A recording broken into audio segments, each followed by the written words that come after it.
Bonjour à toutes et à tous, j'espère que vous allez bien. Dans cette vidéo, nous allons reparler des suites arithmétiques. On va s'intéresser aux variations d'une suite arithmétique. Vous savez, les variations pour une suite, on l'a vu dans le premier chapitre, vous avez la possibilité d'avoir une suite soit croissante à partir d'un certain rang, décroissante à partir d'un certain rang, ou constante, ou ni l'une ni l'autre. On va s'intéresser au cas où la suite arithmétique est croissante ou décroissante. Quelque chose qui définissait la suite arithmétique et qui est important, c'est ce qu'on appelle la raison.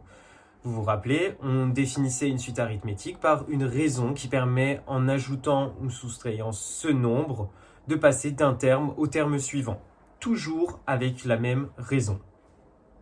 Et c'est justement à partir de cette raison qu'on va déterminer les variations de la suite. Vous voyez apparaître ici la propriété. La propriété nous dit quoi? Elle nous dit que soit une suite UN définie donc arithmétique, avec sa raison qui est égale à R, son premier terme U0 qui vaut une certaine valeur, alors la suite arithmétique est ici croissante si la raison est positive, elle sera décroissante si la raison est négative. Autrement dit, pour récapituler tout ça, on va regarder la raison, le signe de la raison, et à partir de là, on pourra en déduire les variations de la suite. Donc voilà la méthode. Vous devrez toujours, pour déterminer les variations d'une suite arithmétique, et essentiellement ça, regarder la raison, le signe de cette raison, et enfin conclure. On va le faire avec 3 exemples. Ces 3 exemples ici, j'ai représenté 3 suites U, la suite V, la suite W, d'une façon différente. La première façon, c'est sous forme d'une phrase. On dit que la suite UN est une suite arithmétique. Deux premiers termes, ici U0 qui vaut 1, et une raison qui est égale à moins 3 sur 17. Quelles sont les variations de ces 3 suites? Vous pouvez mettre sur pause et essayer de réfléchir ensemble. Pour la première suite, la raison ici est de quel signe? Négatif, exactement. La raison ici, R, est négative. Donc la suite sera décroissante. Exactement. UN est décroissante. La petite flèche ici symbolise décroissante. Vous devez écrire mot pour mot décroissante.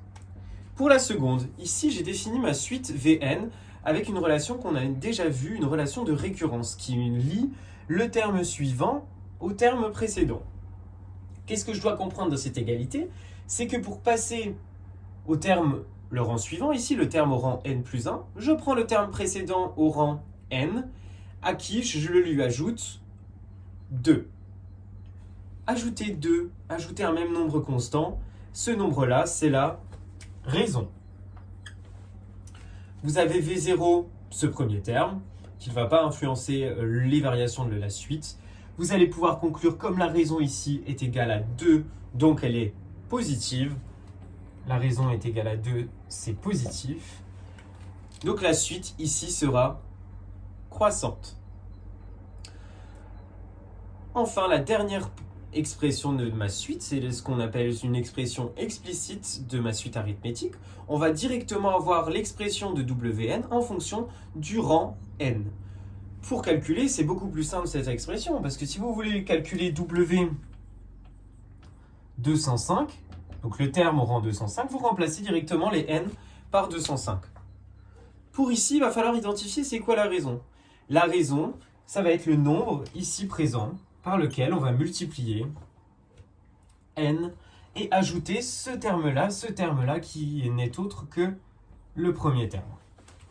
Vous pouvez conclure avec une phrase ici, la raison est égale à 30 parce que c'est une expression ici explicite d'une suite arithmétique.